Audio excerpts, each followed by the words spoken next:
Hello, everyone. Welcome to What Do You Believe? I'm happy that you guys are watching, and I encourage you to go back and watch all the episodes from the beginning. And also, our information is on the screen if you need to email us. If you have questions, if you have comments, feel free to do that. And thank you guys for being here, Hedy and Jeremy.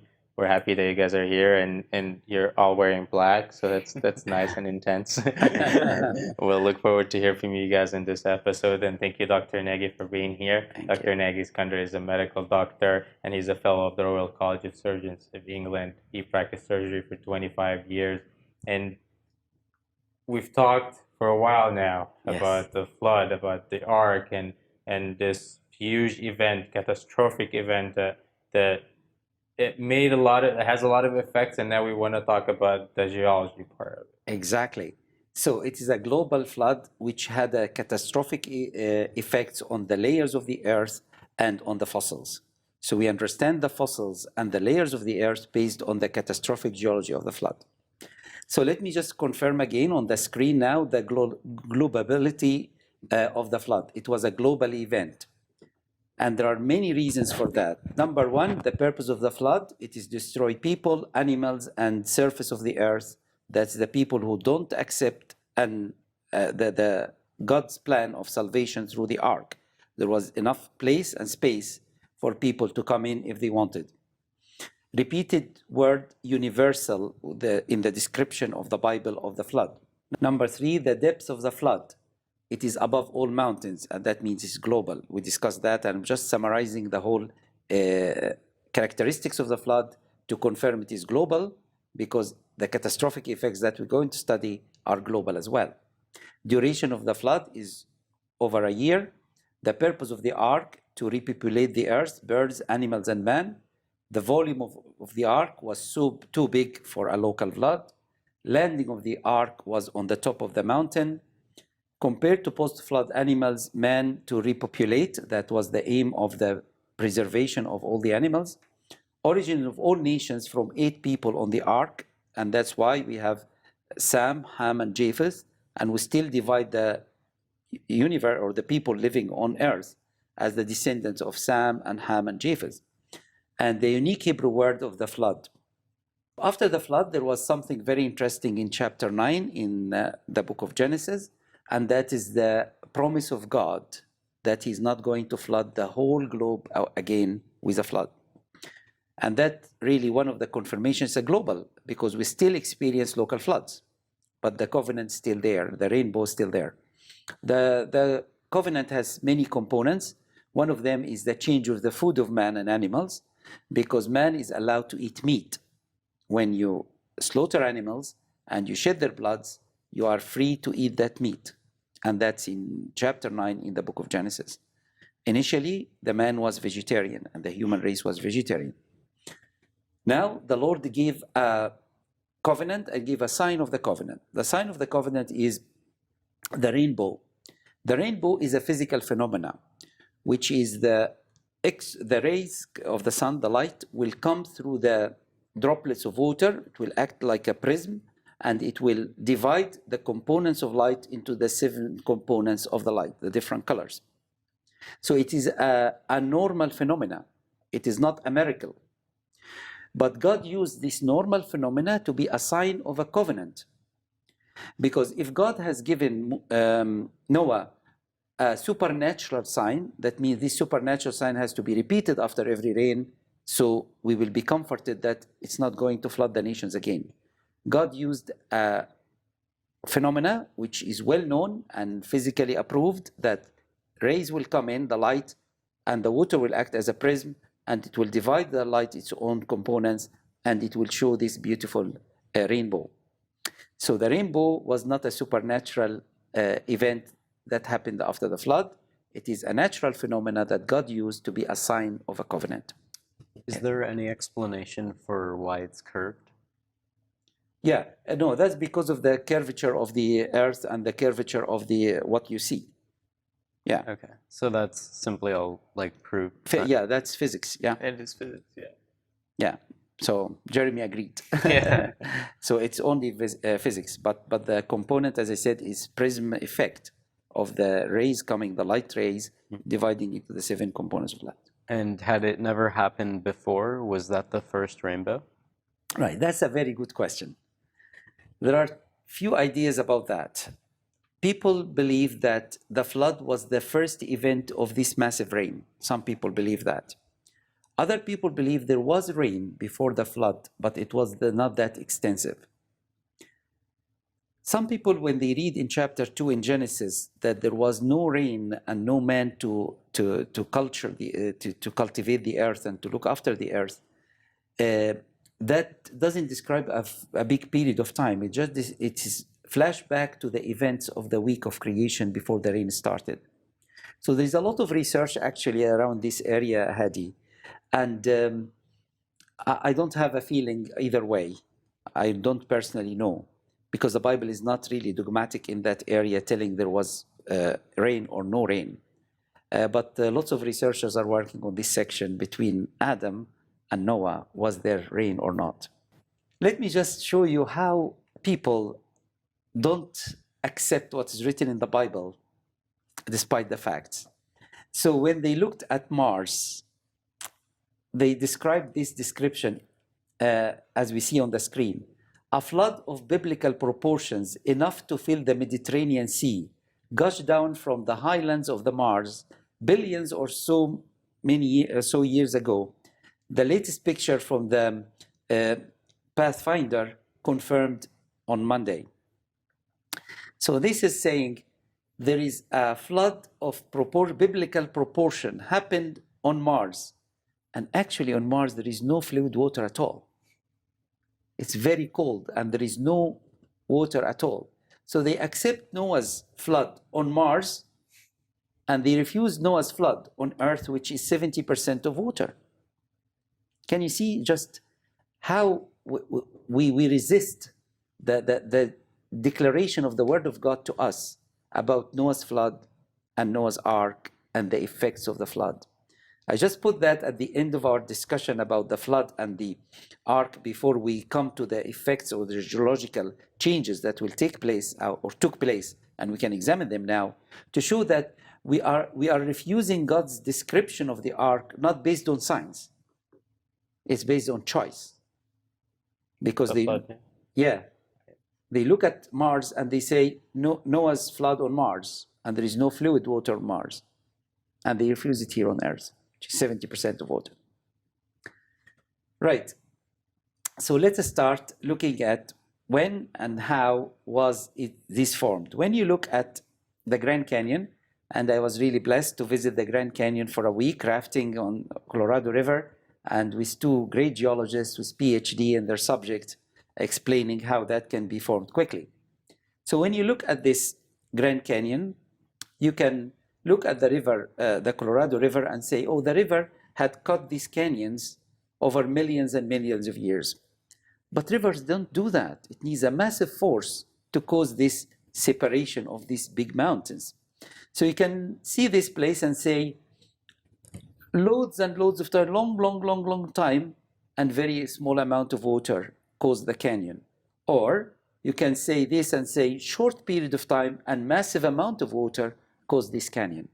So all what we have is the canyons and the river between them. But how did it came about? We have two different explanations. Either small amount trickling water, or with long time, millions of years, or massive amount of water over a short period of time. So that's the difference between catastrophic geology and uniformitarian geology. And that's why, as you explained earlier, David, or you asked earlier, that why we are insisting to explain the flood and explain the geology of the flood, because it's essential to understand the world we live in and to see if it is matching the Word of God or not. So let us see the guide of the Grand Canyon River Guide. In 1997 edition, it's a layer span 570 to 245 million years. So the gap here is 325 million years to form these canyons. In 2007 edition, it says it is 545 to 250 million years. So the gap here is 295 million years.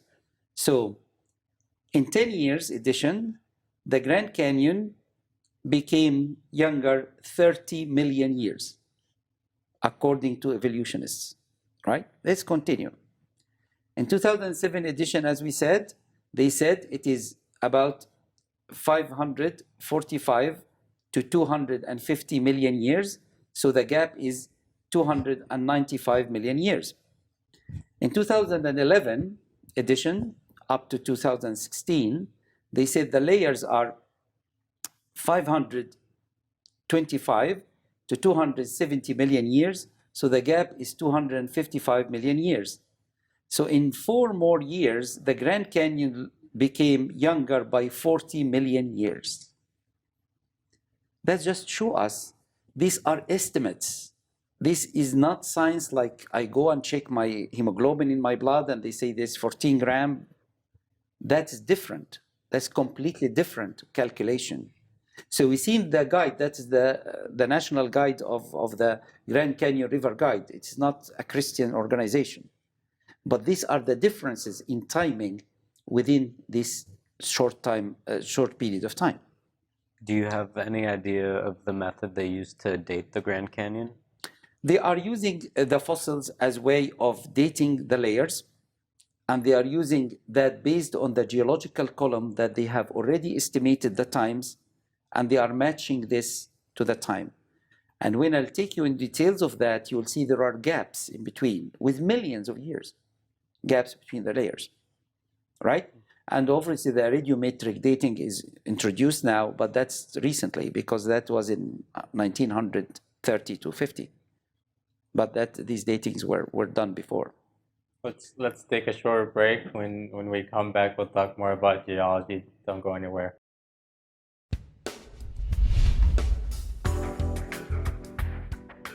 Thank you for tuning in. If you have any questions or comments, or if you'd like a copy of this episode, please call 714-709-4300 or email us at info@alkarmatv.com. You can also visit our website at www.alkarmatv.com. Also, you can write to P.O. Box 3610, Seal Beach, California 90740.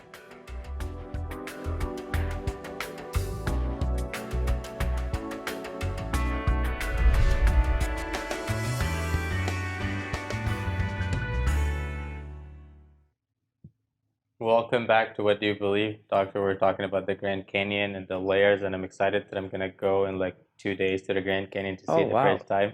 So I look forward to see everything that you're teaching us about it today. That's good, David, and I hope you'll see it from biblical view now and from the catastrophic geology rather than the uniformitarian geology. And that's what I'm going to put here on the screen. We can all visit the Grand Canyon if we are allowed, really, because there are some permissions as well and things. But we can go and visit the Grand Canyon. So these are the facts. We have the same layers. We have the same fossils, both the Christians and the atheists, both the uniformitarian and catastrophic geologists. We have the same layers, but how can we understand them? Anti-biblical assumptions, that's the uniformitarian, that they refuse Noah's flood, the global flood, look at the Grand Canyons and say this is an old earth and there is no global flood. There is another way to look at the same facts, the same Grand Canyon that you're going to visit, David, soon. You can have the biblical assumptions, and there is a geological event, a big geological event, which is Noah's flood, and you come to the young earth and global flood. So the problem is not the facts. The problem is how we understand these facts. Okay? Now, what evidence of a catastrophic flood would be and we should be looking for, right? Let's see these evidences. We find that ocean waters flooded the continents. If there is a global flood, that means the water from the oceans covered the continents, and we'll see if we have evidence of that or not. We see also rapid burial of creatures and plants, because this is a global event. We see widespread, rapidly deposited strata. We see strata forming very quickly. Why we don't have one strata altogether as a result of the flood? Because there are different particles with different speed, with the water speed as well. So it will be deposited at different layers according to the size of the particles and the speed of water. And the speed of water as well receding and going forward and receding. And we described that in previous episodes. So all these mechanisms and physical phenomena are involved in forming all these layers. Long distance of sediment transport. So you find the transport in one particular area and deposited in another area very far away, because there is a big amount of water and these sediments are moving. And that's what we find in different continents actually. And rapid or no erosion between the strata. These are some of the characteristics that we're going to study, and rapid succession of strata. So let us make it more easy and more comprehensible. Rapid deposition of different strata. If it is happening rapidly, there will be lack of erosions between these strata. If they are deposited very quickly, they are not exposed for millions of years for changes to happen on the surface. We agree? Good. So let's go to the Grand Canyon. And this is a section of the Grand Canyon with the different layers, just color-coded here on the picture here. And on the top, you find massive erosion features, because this has been exposed, according to the Bible, for over 4,000 years. So there are lots of erosion and lots of changes on the surface. Now, come to this area here at the bottom, and you find these layers. There is no erosion between the layers at the bottom, because we believe they were deposited very quickly, one after the other after the other. But the surface one is exposed for thousands of years, and as a result, there is massive erosion on the top. Let me confirm that. You go to the Hermit Formation and Coconino Sandstone, and you will visit that, David, I hope, when you go, because I visited and I was standing beside this wall, really. And in this wall, they said the Hermit Formation, that's the bottom part here, and the top is Coconino Sandstone, and they claim there is 5 to 10 million years gap between these two layers. These obviously two different layers, yeah? And they claim there are 5 to 10 million years between the two. If you expect 5 and 10 million years gap between these two layers, you expect lots of erosions in between. That's natural, yes? We all agree about that? But you don't find these changes at all. You find as if it is a straight line. So where these 5 to 10 million years, what is the effect of 5 and 10 million years over this area here? None. So we expect all of that happen quickly, one after the other, as we can see on the screen. The Coconino Sandstone at the top, the Hermit Formation shale is at the bottom, and there is a line here, this yellow line, which shows that there is no changes in between these two layers. That means they deposited very quickly. So where is the supposed 5 million years gap? Not existing. There is no evidence of that. Where is the evidence of the erosion? If there is erosion, I'll just show you this very quickly. If you have a smooth surface, and this surface is exposed to nature generally, you will have this, what we call deep cavities and erosions, and deep cavities and erosions. But this space between the Coconino Sandstone and the Hermit Shale, you find this very smooth straight line. So the new catastrophism, they started to say, the evolution started to say, yeah, you have a period of catastrophism and a period of slow reaction. So there is a rapid catastrophism that caused these layers to deposit one after the other very, very quickly. And then you have millions of years in between. But again, where are this time between all these layers? I'll take you to another place, and this is two types of rocks, the Temple Butte limestone and the Mayvie limestone. And the Temple Butte at the top here is supposed to be 385 million years. The Mayvie limestone is 505 million years. So the bottom one was obviously deposited first. So there is a massive gap of 120 million years between these two layers. We agree? If there is 120 million years, where are the erosions around this line, around the yellow line here on the screen? Where are they? There is no erosions in between. So that means they were deposited very quickly in very similar time, and that can be explained by a catastrophic event like Noah's flood. Doctor, like I know we've asked this question before, and because it's just kind of like annoying, you know, like Yes. is there a way for us to, you know, like have, you know, a piece of rock and tell, you know, this has been here for like that longer, you know, a fossil or anything like that, so that it's easier for us to decide, you know, by proof, we all agree this is how many years old. So like, you know, I know Hadi, you know, is young, so I know how old he is, you know, we have a birth certificate. Yeah. So can we do that so that we all can, you know, move along from that? Unfortunately not. Because let me just say there are many types of rocks, but there are main two big ones. Sedimentary rocks, that's like the rocks I'm talking about, the sediment of particles one above the other, and something called igneous rocks. Igneous rocks comes from eruption of mountains. And from being a lava, a fluid, to a fully crystallized, that's the age of the rock. So the age of the rock in igneous rocks is calculated from starting being fluid to become fully crystallized, right? Sedimentary rocks, we cannot really measure them by the lab, the radioactive material. We can measure their length of time, really, their age, by the fossils embedded in them. And depending on your understanding of the fossils, you will explain the age of that rock. Because we also do the other way, like, you know, we've watched a video of, you know, we found the blood cells, you know, of a dinosaur, and we said that it can't be because the rock that we found it in was 65 million years. So exactly. Do you just use both ways? We will keep always parallel lines, really, between catastrophism and uniformitarian geology. They will never meet together. So the only way to sort that is your starting point. Are you starting from the history of the Bible and the flood? If you are refusing that, you go to uniformitarian way of explaining things, and that will have millions of years. But there is no test in the lab that can confirm either. Like carbon dating, all that is not gonna, because you talked about that. It has to be organic material inside all of this, or in the sedimentary rocks.